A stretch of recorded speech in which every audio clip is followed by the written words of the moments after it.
Welcome to Empowered Ease, the podcast where we challenge the patriarchy by inspiring women to take ownership of their health, mind, body, and soul. My name is Jen Olinger. I'm your host. I'm a holistic coach, a critical care nurse, and founder of the Moonflower Collective. Each episode, you'll hear from incredible women, healers, health practitioners, coaches, nurses, and pioneers making a difference. Together, we'll delve into their personal stories, the inspiration behind their work, and how women heal and thrive in community. Discover how by uniting our strengths and sharing our journeys, we transform not only ourselves, but the future of health and wellness. So tune in, be inspired, and empower yourself alongside our vibrant community of women. This is Empowered Ease. Let's embark on this journey of communal healing together.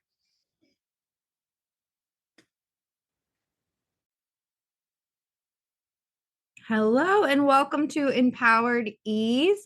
My guest today is Stephanie Konter O'Hara. She is a mental health therapist specializing in anxiety and postpartum issues. She's also the host of the Redefining Us podcast, author of the Becoming Mommy workbook, and founder of the Well-Minded Counseling Group Practice. Welcome, Stephanie. How are you? I'm good. Thank you for having me. I'm excited to talk to you and have your listeners tune in. I'm so excited for you to be here. It sounds like you are doing a whole lot, which is exciting, but all very relevant things. I'm loving this postpartum vibe. So tell me a little bit about where your focus is at these days or what you're focusing on right now. Yeah, so I would say I've been working with a lot of women, both in postpartum and some perimenopause, because that tends to happen with the women that I've worked with. They're usually moms that are becoming moms a little bit later in life. So they're experiencing this like postpartum experience and then not too shortly after edging into perimenopause. That seems So not fair. Not fair at all. no, it's not fair. And so yeah, I think I'm kind of learning more about perimenopause as I go, just because that's the needs of the clients that I'm serving. Mhm. But most of the training that I've gotten formally is in postpartum work. But historically, I've been working with women with like eating disorders and anxiety and just trauma in general. I've been a therapist for 13 years. So this is kind of like the evolution of my work as a clinician. I love that. It's a lot. I mean, I feel like a lot of those things are tied together too, or can exacerbate another. So it's like a great foundation to have with this kind of work. And I feel like Yes. this very untalked about issue. It was becoming more talked about, but a lot of women that I've talked to, I personally am not a mother, but I have like everyone in my circle that I've talked to, they have like their story and their experience, and it's so different for all of them. But I feel like a lot of people feel blindsided, and this kind of stuff helps with that. So I love that. Yeah, for Um, sure. so tell me a little bit about what inspired your journey to this postpartum work. Kind of. Yeah. So as I mentioned, I've been a therapist for 13 years. And when I had my child, I think it was like on year 11. So she's not too old yet. She's only 19 months, but I had a relatively smooth, emotionally speaking, pregnancy. Nothing like completely unexpected. And then when I got into the postpartum phase, it was very unexpected. And again, like in my brain, I was like, oh, like I know what to expect. Like I'm a therapist. Like I can manage these things. I know, quote unquote, all of the coping skills there are to know. Rationalizing to yourself here. Yes, exactly. And there was a rude awakening, I guess. I was definitely not prepared for everything that I experienced emotionally in postpartum. And it became very apparent to me that in my local community, there wasn't a lot of people that I found through a simple Google search that were dedicated to this work. I found more like national organizations and like more resources on that like front, but or maybe resources for like a pelvic floor PT, which totally love them. That's needed. Yes. So Or cool. like a Yeah. lactation consultant or like a health coach that was focused on like the nutritional aspects or all of these other care providers, which hats off to them, love that they exist. But as far as finding a therapist that focused on this, it felt a little lacking. Hmm. And so I found Postpartum Support International in my desperation of looking for a provider, and then kind of like learned everything that I needed to know through that. But I would say it felt, I don't want to say too late, but I experienced a lot of my emotional turmoil personally from like 1 month to like 5 months postpartum. It was like the most intense period for me. And I found Postpartum Support International like 6 months in, which was still helpful, but definitely not during the peak of my, I Yeah. would call it a quote unquote crisis. I wasn't in crisis, but I felt emotionally like I was in crisis. So, as a mental health professional, like, what is that like? I mean, I've worked like before I worked, became a critical care nurse. I worked in mental health, like as like a tech, and I worked a little bit as a nurse. So I feel like even I judge myself a little bit. It's hard sometimes. So yeah, share a little bit about what that's like. Yeah, so I already know this about myself going into postpartum, but I have a predisposition to be very anxious. Mm-hmm. Worrying about things left and right. Health tends to be one of the many features of my anxiety. So the anxiety not just was about my health, but also my daughter's health. And so I would find myself fixated on like, is she breathing? Like, am I going to fall while holding her as I Mm-hmm. walk down the stairs?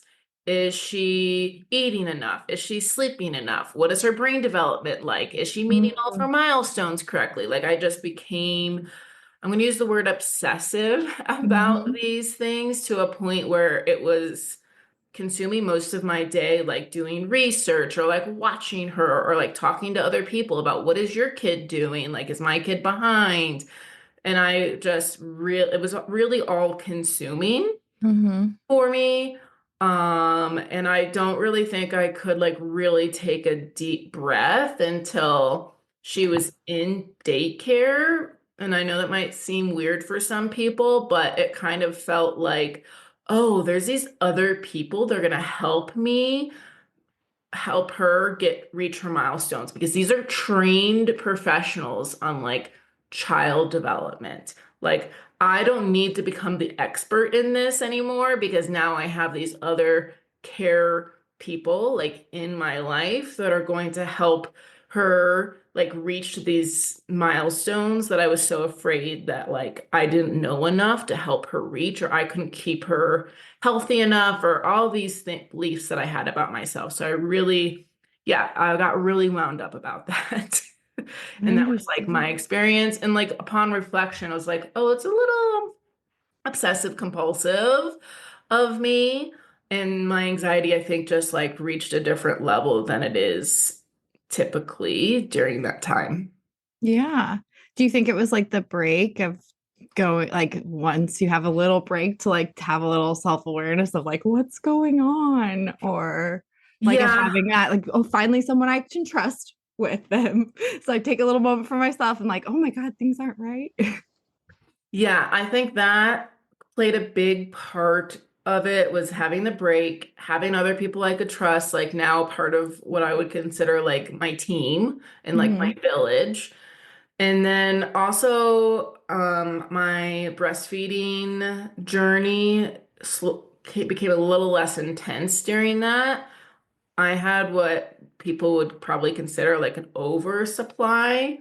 And so I Hmm. think the hormones that are involved in having uh yeah, like a too much supply like contributed to a lot of these things. Again, so much that I learned afterwards. Like I learned all of this in like month 6 of like, oh, that's probably why like I was experiencing all of this. But I yeah, I would go in my I'm getting into the weeds here, but my baby like did not want to take a bottle. So I was like breastfeeding her almost like exclusively, despite my best efforts of trying to get her to take a bottle. She would just like refuse. She's a very strong-willed little one. I don't think that's in the weeds though. That's all part of it. You know what I mean? Because there's the different kinds of kids. Everyone's like that's part of it. It's balancing your unique little creature you just made and also yourself and all this stuff going on, like Yeah. there's so much involved. So did you have what kind of support did you have like with postpartum, I guess? Yeah. Did you have a lot of support and it just didn't feel like enough, or did you have less support or? That's a good question. I think I had support, but maybe I isolated myself almost and was like, no one knows the whole story. Like, Mhm. no one knows the whole truth because, like, I'm with this baby 24 hours a day. And, like, oh, they could say, like, oh, Stephanie, you should do this, or oh, Stephanie, you should do that. And, like, my brain, like, could not accept that information because what ended up happening too is like everyone has different feedback. Everyone has different opinions. Everyone has Yeah. different ideas. And I was like, none of this is like the exact same. So how do I do this quote unquote right? If my mom is saying this, my mother-in-law is saying this, and the doctor's saying this, and Google's saying this, and my friend Yeah. is saying this, I was like so overwhelmed with information that I then feel like I isolated myself to try to like get away from the noise. And I think that's kind of how I generally manage my anxiety. But I think in this moment, it just was like more intense because of everything that was going on. I think if I had more physical support, I would have been able to get that break that I felt like I had during her going to daycare. I live across the country from my parents and my in-laws, and most of my friends also live across the country. I have other people here physically, but they have their own lives and they Mhm. weren't like necessarily coming over my house to like watch my baby, nor do I think I maybe would have let them. Like, Yeah. like I Yeah. don't know, like, how much experience do you have your degree in child education? Like, Right. I found myself very protective.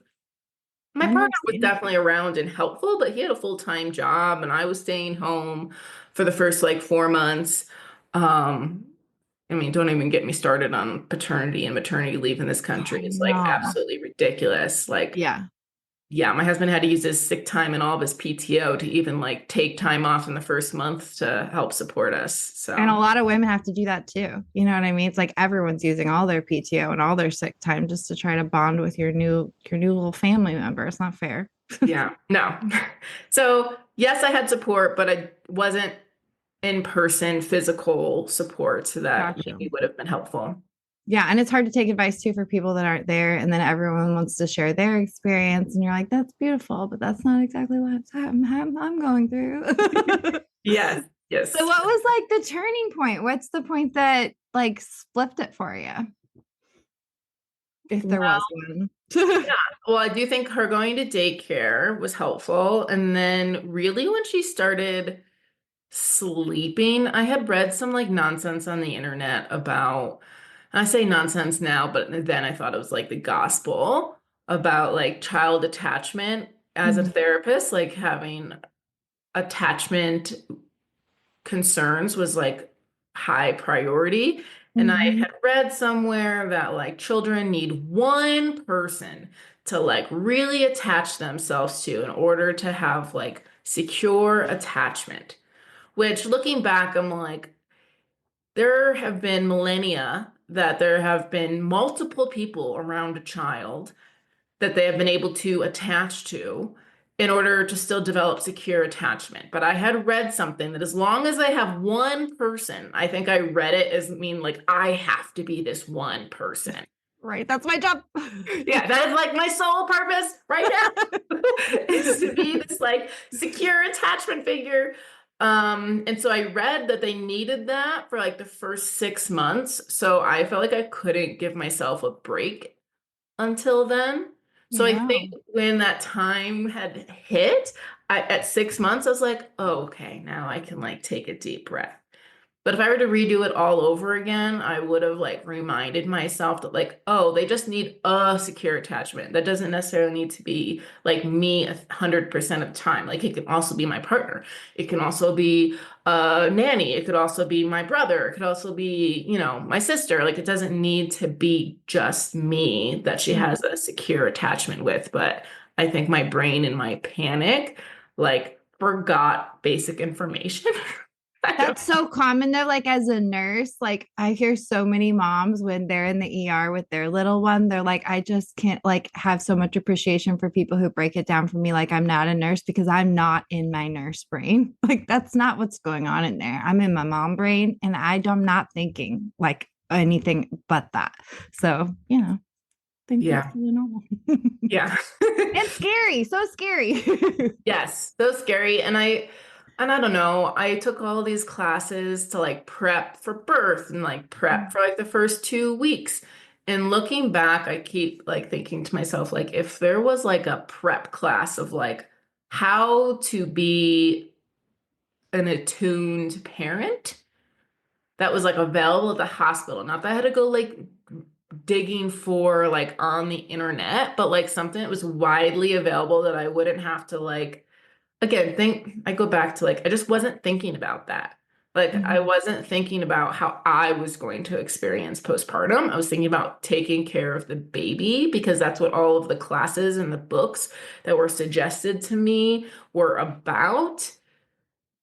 Like there was no real information suggested to me about how I was going to experience postpartum and what I might go through. And I think that would Mhm. have been really helpful to be available prior. Yeah. So is that what this workbook is about? This becoming mommy? Yes, What so you put becoming together? mommy is basically that, in that it helps women go through different exercises. Well, first realizing the importance of going through them is like the intro, but Mhm. the exercises themselves are really set up to help women identify what their values are, how they want to show up, figure out who they want in their village, and to go back to like expressing the importance of their village. It doesn't need to be just you, to try to help moms get out of this like isolationist like mindset that they might find themselves in. So yeah, the workbook I believe has like some 20 exercises in it to really help women like hopefully in a very like clear path, like get to a place where they feel like prepared to go through their own emotional journey in Mhm. postpartum. So there's like very little information about taking care of a baby in there because that's not what this workbook was supposed to be about. It's about like taking care of you like as the mom. Yeah. That'd be such a great gift for a mom too, like an expecting mom. Cause I feel like it's just not something on many people's radars, like you said, because it's like we're programmed to think about the other things first, other people first, Yes. the baby first, obviously, right? You're so hyper focused on that. But how wonderful. Is there any? So I'm guessing you work with these women one on one quite a bit now, women in postpartum. Is there typical things that you see? I know you said personally your anxiety is really high in general. So are there other typical things that you think women experience? Because I've heard of the like hovering, like if I take my eyes off them, something could happen, that kind of anxiety. But I feel like there's other manifestations in postpartum that women experience that are typical too. Can you name some of those? Yeah, so I think postpartum depression has the highest incidence of people being like experiencing that. And a lot of it has to do with like, I'm not a good enough mother for this baby, or like, I am incapable of taking care of this baby, or someone else would be better off taking care of them than I am to take care of them. These are kind of like the things that you might hear someone in postpartum depression saying. Um, Is it like an imposter syndrome, kind of Yeah, I would say it's like a exaggerated by hormones? yes. I definitely think there's like a certain level of imposter syndrome that happens.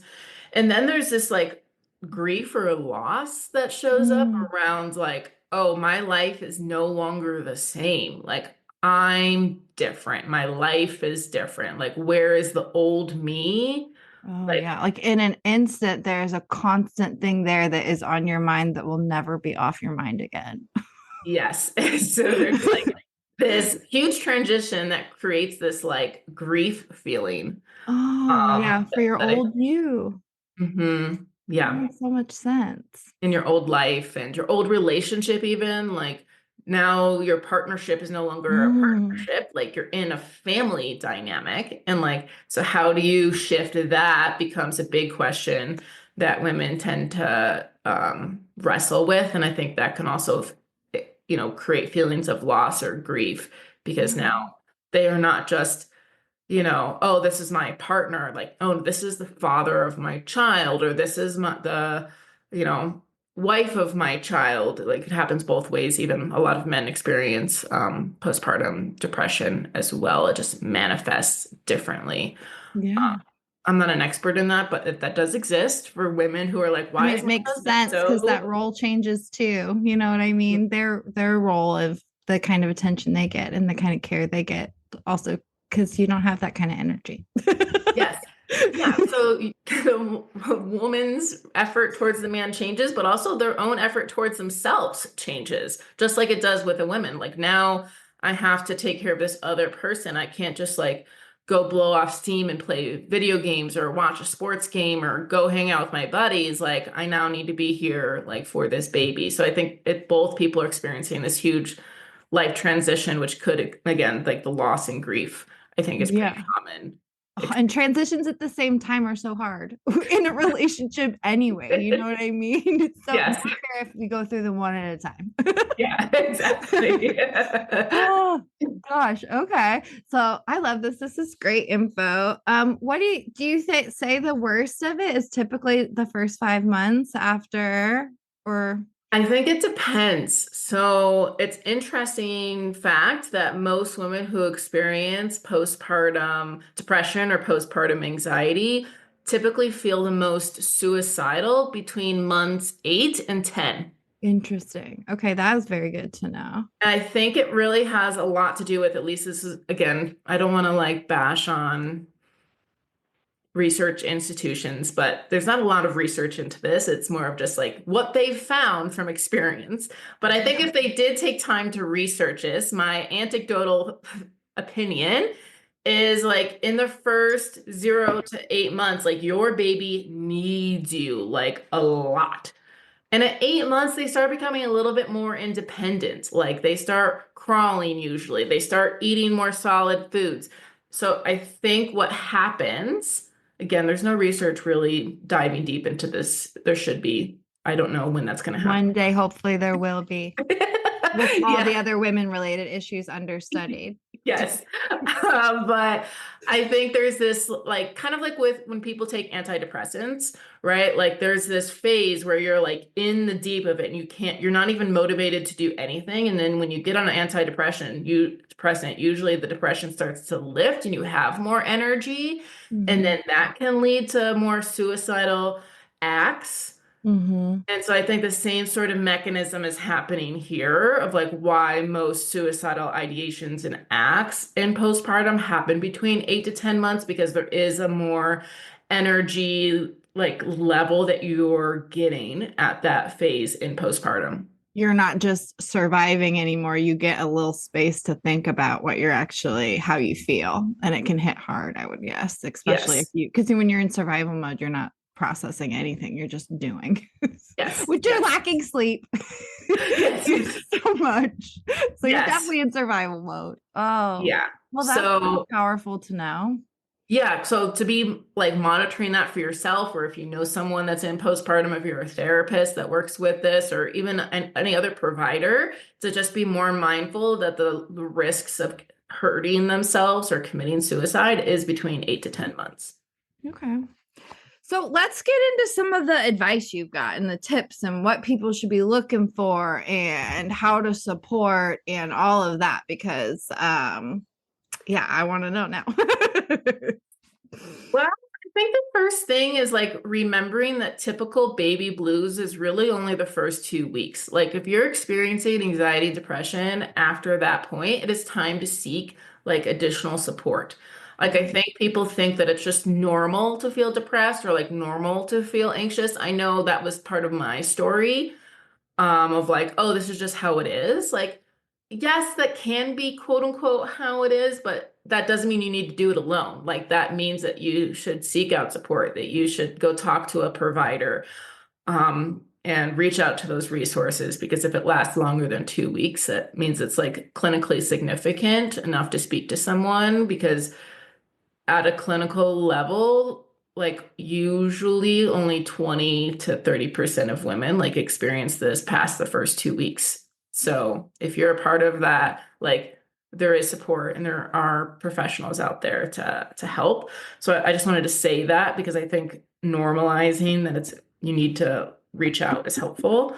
Mhm. Um, Another thing that I think is really helpful to know is having other women in your corner that are going through something similar to you is really helpful. So finding community, whether that's like in a support group, whether that's in a mom group that you find, like just connecting with other women who are in the same phase of life as you. Because I do think it's really difficult for someone who's not in the thick of it to one, remember what it was like, because I've heard plenty of people say, like, oh, that was like 5 years ago. I don't even remember what it was like. I just blacked it out. Like, that's not helpful for you when you're in it. So, Right. like, finding other women who are in similar spots as you could be really helpful. So again, online support groups. There's Like mommy support groups kind of yeah, things. mommy support groups, therapy support groups. There's this organization called Mommy's Dad that I connected with that is this woman who's really like a saint who connects women with other women based on their due dates and their geographical location. And so you can connect with other moms who are literally going through it at the time that you're going through it without having to like leave your house. Oh, that's So genius. What's her name? her name, oh my goodness, I'm horrible at It's remembering. okay. We can look it Yes. up later But too. her group is called That's a Mommystad. It's MAMISTAD. So that's okay. great. Postpartum Support International also does groups that are free that you can join, and they have local chapters that you can be a part of. So, yeah, I think that's another really big thing that I wanted to share is like you don't have to go through this like alone, and I it's love that you important. said that. Every episode it comes up, and people that listen to this are like, oh, here it comes. But like women healing community, I say it all the time. Like, we need each other to validate each other because we don't validate ourselves. So Yes. we have to share our stories and hear other people's. And I love that this is so relevant in like everything we talk about, like birth, like and especially birth, right? Because back in the day, we probably did this surrounded by a lot more women with a lot more experience. It's a very like solo process now in our culture. And I think that it's normal to be like feel alone and scared and sad because I think really traditionally women huddled around each other in these times and we don't have that anymore. Mm-hmm.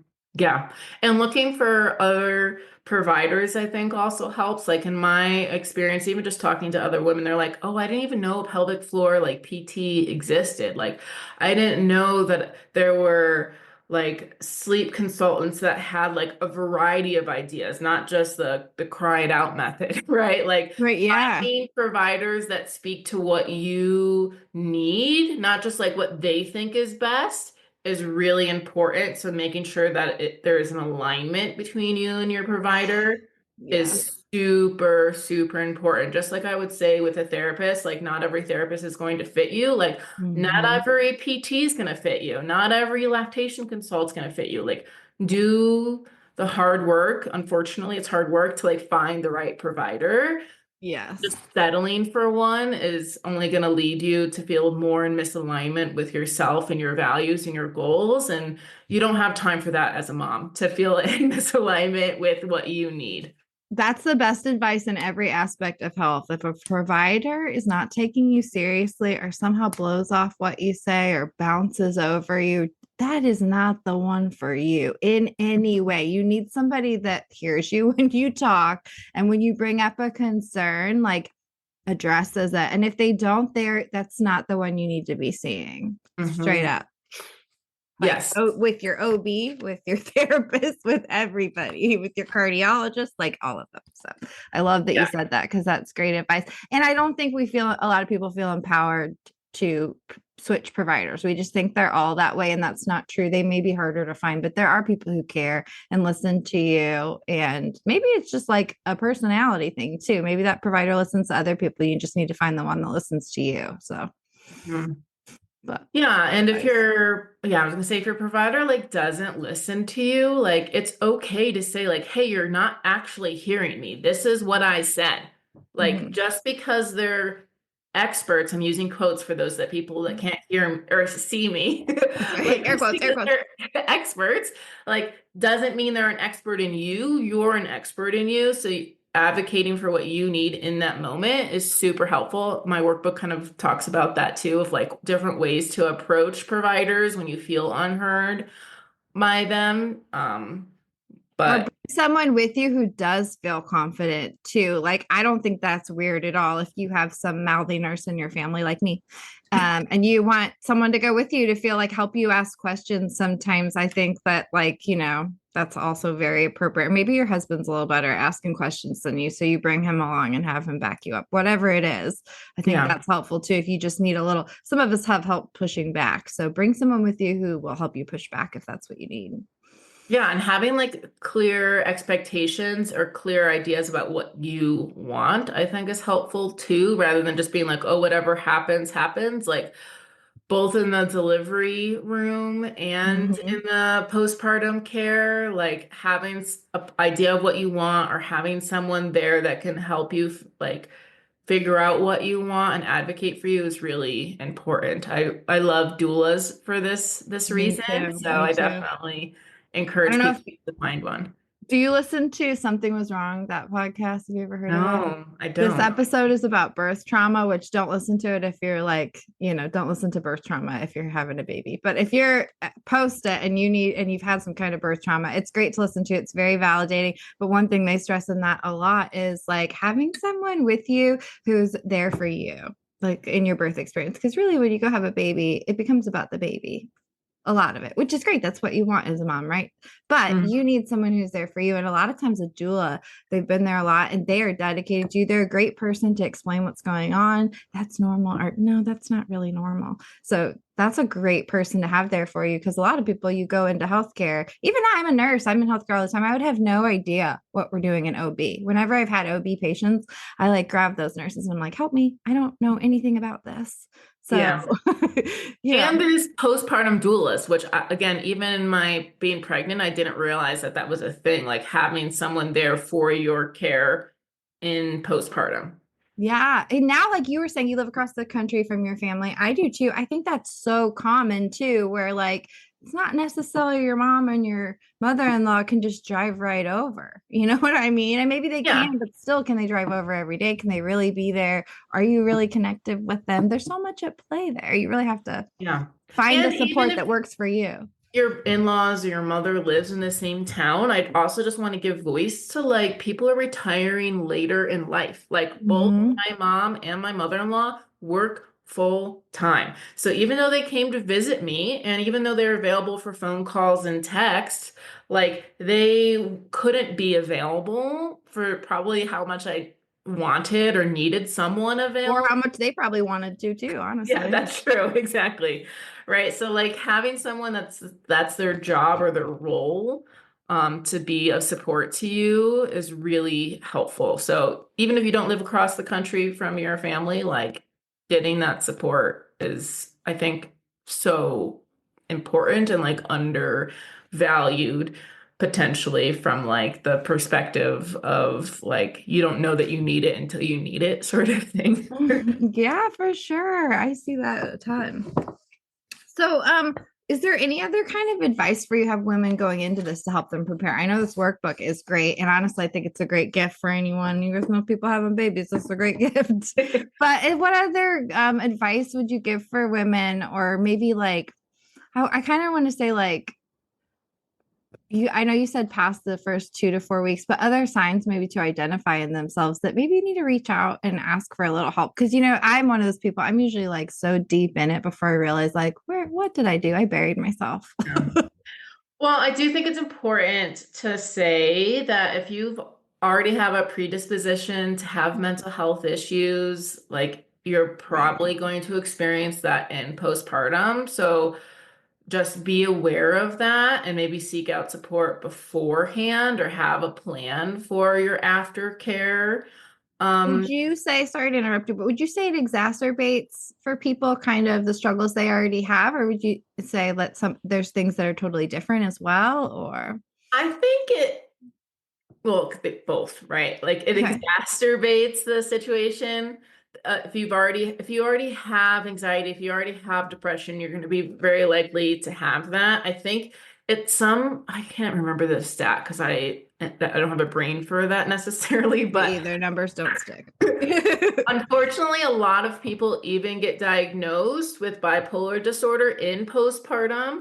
So even if you haven't previously been diagnosed with a mental health condition, like it can show up in postpartum because you're in the most like hormonally dysregulated like moment in postpartum. Hmm. And unfortunately, people experience psychosis in postpartum that have never experienced psychosis before. So I just want to talk really briefly about this because I think there's this fear that if I tell someone that I have mental health issues, that they're going to take my baby away Hmm. from me. So I just wanted to voice that there might be reservations to seek this support if you're concerned about that. But an educated provider is going to know the difference between I'm anxious that my baby's going to get hurt, or I'm anxious that that I'm going to hurt my baby, compared to I want to hurt my baby, right? Or like Hmm. I'm going to do this to my baby. Hmm. And even if you do feel like you want to do that, like if you have the wherewithal to say like I need help, like still get help. Like they will probably put you in a place to get that help, and they might put your baby in the care of your partner or in a family member during that time, but it's still better to get that help than to not, because I don't want to get to the dark side of this too much, but like so many women who experience psychosis that end up hurting their baby, there's very little forgiveness in the courts for that, even though you're experiencing a psychotic break that you didn't And plan for or anticipate or want. yeah. And do you think that, I can only like guess to be what it would be like to be in that place, but I would guess that there's a lot of fear going Yes. on about reaching out, a lot of fear that's exacerbating it, but also like that's a really scary place to be to reach out to somebody and say, like, I mean, I had scary thoughts during burnout, and telling someone that was like, oh my God, the hurdle that is the shame that comes with sharing that kind of stuff sometimes, even though it's totally normal. I think It's it's so scary. normal. I haven't done any like research or read any research on this, but I think the amount of women that think to themselves, like especially late at night when you're up and you've slept like maybe 5 hours of broken sleep, thinking to yourself like, I can't do this, or like someone else would be better off doing this. Almost every woman that I've spoken to like has that thought. Like Mhm. that is just so common of an experience. So like just know that you're not alone. Like if you have those feelings in the middle of the night, like it is brutal to have a physical trauma of giving birth, whether you delivered vaginally or through a C-section. That's a physical trauma. And then you immediately go into a perimenopausal state when you're breastfeeding. So you have like way less estrogen, way less progesterone in your body that normally Did help not regulate know your that. mood. Oh my Yeah, God, so the rage. the rage, yes, also super common. So you go into a perimenopausal state during the time that you're breastfeeding, the entire time. And then also experience sleep deprivation. So now you've had a physical trauma, sleep deprivation, and you're in a perimenopausal state if you're breastfeeding. So the likelihood that you're going to feel completely besides yourself, even if you don't have a pre-existing mental health condition, is like I don't know. And face It's it, almost most of impossible us to not. do. Most people have a mental health condition because we live in this society and it has a lot of pressure, and a lot of us are medicating for for this, So Yes. let's be Yeah. honest, most people do. That's so much pressure. Oh my Yeah. gosh. And so I just want to put it out there that like there's all of these contributing factors. People are like, oh, I thought I was going to be happy having a baby. I wanted to have a baby for so long, or this is Mm-hmm. like what my dreams were. And then they Mm-hmm. have this experience where like, holy cow, like my whole world feels turned upside down. Why? And I'm like, hey, It's normal. It's normal. yeah, it's normal. Let's like look at everything that has just happened. Like Yeah. you've been sleep deprived. You are again in a perimenopausal state, and your body just experienced a physical trauma. Mm, yeah. Like have some grace, have some And patience that's best for case your scenario. experience. That's best case scenario. Do Yeah. you know what I mean? Yes, that's without experiencing a birth trauma or Mhm. having your child born with like a chronic health condition or you Or develop anything a else in your yeah, life going on stressful too. You yes, know what I exactly. mean? Like anything else. Hmm. Oh my gosh. I Yeah. love that you're doing this. Okay. So you work with people one on one in Yes. a counseling practice. You also have this workbook. And then is this what you talk about in your podcast too? Is your So my podcast?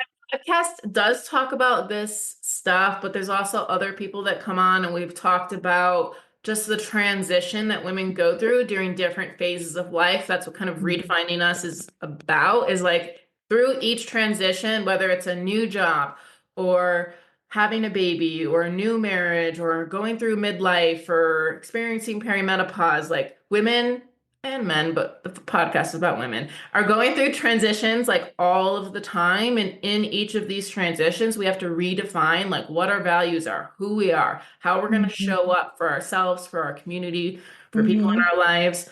And so that's what redefining us is about. So we do have a lot of people on just because it's a topic that I'm interested in right now is like Yeah. postpartum. But Yeah. my goal is to have people who are like experts in perimenopause or experts in going through a divorce and how women continue to redefine who they are through those like life transitions. I love that. I love that. I find like so that they say like the age that of your midlife crisis is like your 40s. And that's also like a lot of my clients are in their like late 30s to 50s, so I would say women.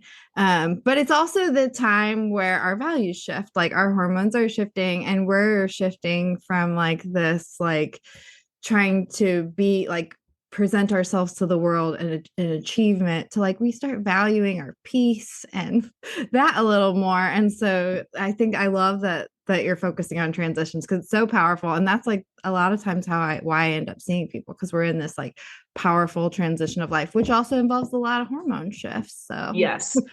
Yeah, I was actually listening to a podcast by the woman that wrote The Pause, Mary Claire. Again, I'm like horrible at names. I should I'm the really same. I can relate. I'm the same. Like I love have. this book. What was her name? Okay, I was right. It's Dr. Mary Claire. That's her Okay. handle on Instagram. But she wrote this book, and in the podcast that I was listening to her share about, she was saying that a lot of women end up getting divorced in their 50s because their values and their hormones shift so much in the perimenopause, menopause transition that they end up like wanting different things for their life than they did when they were maybe in their 20s and 30s when they got married, and that their partner just has not gone through the same hormonal shift that they did, which I thought was really interesting. Obviously, you can still get through your 50s and stay married if that's what you want to do. I don't think every marriage ends in, divorce because of perimenopause or menopause, but I do think like, yeah, women are going through transitions all the time and like honoring that for yourself is really important. Oh yeah. My husband and I, it's funny because I've been perimenopause. Anyone who listens to the show knows like hardcore. I'm ending this job, transitioning to a new one, but I've been doing like 18-hour days for the past year. So it makes that's so much worse, like so much worse. That's the reason why I'm like, I'm out of this. I can't handle it anymore. I'm gonna kill somebody. But my husband, it's so funny because there's days it's not funny in the moment at all. It's funny after. But I wake up and like I'm a nurse. I've been a caregiver my entire life. Like I care. My husband's like probably gets a little more caregiving than some other women because it's just who I am. But there Mhm. are days when I wake up and I don't want to care for anything, not a single other person. And then there's a part of, and I realize it's hormones. So it's like, okay, this is going to shift in a few days. But I can't understand the person I've been most of my life. Like, why do I do all this? It's so exhausting to think about. It gets me a little down and, I get pissed at him over things I normally don't. And he's like, oh my God. I'm like, it's not like these things aren't valid. Okay. They're very valid. It's just normally I have like a higher threshold for it. Mhm. I'm not acting crazy. I just feel very differently about them right now. It's like poor you, I'm so sorry, but it's true. It's like it's so crazy how hormones play such an effect on that nurturing feeling, because to me it's just such a shock that oh, it can actually be gone sometimes too. And I'm like, oh, well, that's an empowering feeling too, to not feel like you need to take care of people. Well, historically, women after going through menopause, like no longer were the caregivers of the community, but they were seen as like wise members of the community. And so people would go to them for their knowledge and like their expertise, not necessarily for their like caregiving capabilities. That was usually reserved for like younger women in the community. So I just wanted to validate, like, of course, like your brain, like, why am I still caregiving? That's not what like biology says that my body and my brain should be using its resources for now. Like now is my time to like bestow my knowledge and wisdom on others and be more in a teacher, like protector role and not a caregiving role. So Oh yeah. my gosh, I love that you said that. I just recently got like a leadership job in healthcare because I'm like, well, I'm going to try to make a difference in this way because that's how I feel. I feel like I'm ready to like be, not the one doing the caregiving, but the one making the change so it gets better. Mhm. Which is like, so that's all fits so well. So thanks for that. Yeah, of course. Yeah, I think it's really important to look at like where we've been compared to where we are now, because like clearly there's wisdom in like how communities and tribes existed for years before the internet. Like, how do you think Oh they yeah. survived? Yeah. I used to get so into, I can't remember who wrote them. Ishmael. Have you ever read that book back in the day? No. It's about how a lot of how we evolved from tribal things are like hung over in our culture and Okay. maybe some of the holdups we have. It's really interesting. I love Okay. that Yeah. perspective. But anyway, okay. So let's say if women are like struggling with this, they're hearing you, or say like someone's listening and they're like, oh my God, that's my daughter-in-law. What do you suggest that they do? Where do they start? How can they support people, or how can they support themselves? Yeah, I think it's important to come from a place of like empathy and understanding and not a place of like you need this or or Right. like an accusing Watch judgment out for the stance. rage. Yeah. Yeah, because watch out for the rage. I do think it starts with like, you know what, like I really want to support you. How can I support you? Have them share with you what they think first, and then like provide suggestions or resources like, hey, I heard this podcast, or hey, there's this Postpartum Support International, or hey, there's these resources. Because I think just coming at it with like, you should do this, like in general, not just in postpartum, but people aren't going to listen to that. So Mhm. asking what they think they need first and then providing resources and support, I think is a great way to try to approach helping someone in this place. Mhm. And for women who are in it and struggling, just like what would you say to them? Just reach out, ask for help. What?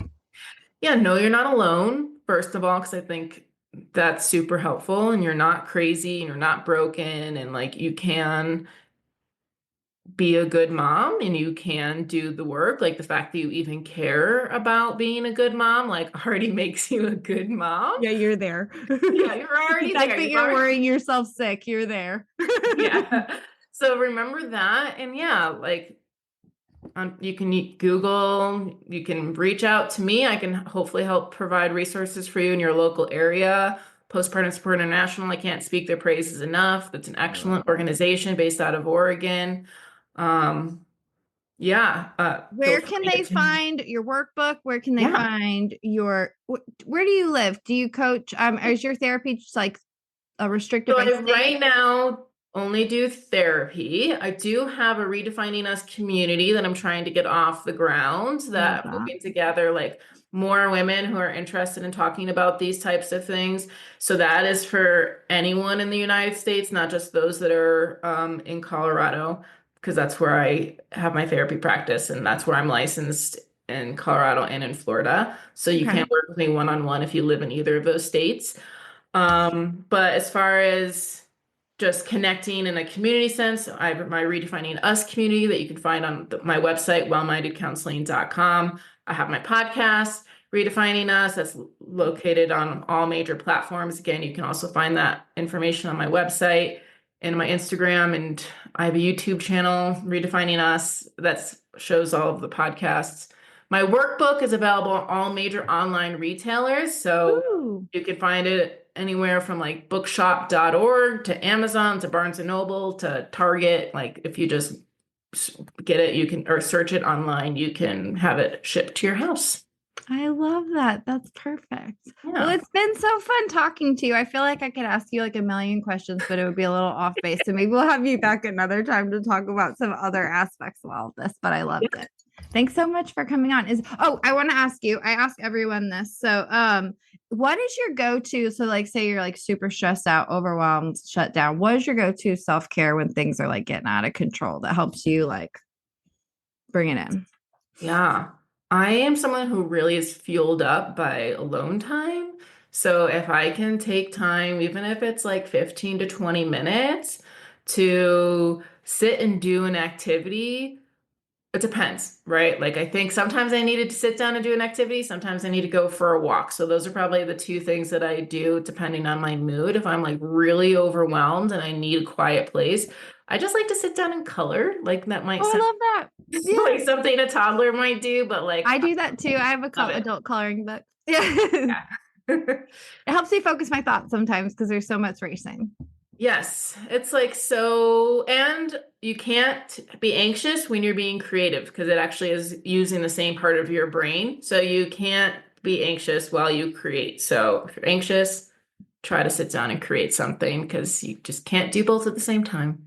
I love that. I love that. That's great advice. Okay. Well, I think that's is there anything you want to leave us with? Yeah, I just want more people to care about their own experience in postpartum and for not just the moms to care about it, but the society because like we're doing something so significant, like raising the next generation of humans. And like if we don't care about that, like how could we possibly care about anything else, is my opinion. But yeah, like you have to take care of the moms because they're the backbone of society. So taking care of you is really important. I love that. You're highlighting such a great issue too, is like there's a lot of very understudied things about women's health and women's hormone shifts throughout life, during pregnancy, after pregnancy, normal shifts that come throughout just life. It's very understudied. And Yeah. man, we deserve it. We deserve Yes. to know a little more. So I love that Yeah. you're one of the people like pushing this and providing support. Thank you so much. Yes, of course. And thank you so much to all of your listeners. I really appreciate you giving me the platform to speak to them. Yeah. Well, thanks. Let's see here. Welcome to Empowered Ease, the podcast where we challenge the patriarchy by inspiring women to take ownership of their health, mind, body, and soul. My name is Jen Olinger. I'm your host. I'm a holistic coach, a critical care nurse, and founder of the Moonflower Collective. Each episode, you'll hear from incredible women, healers, health practitioners, coaches, nurses, and pioneers making a difference. Together, we'll delve into their personal stories, the inspiration behind their work, and how women heal and thrive in community. Discover how by uniting our strengths and sharing our journeys, we transform not only ourselves, but the future of health and wellness. So tune in, be inspired, and empower yourself alongside our vibrant community of women. This is Empowered Ease. Let's embark on this journey of communal healing together.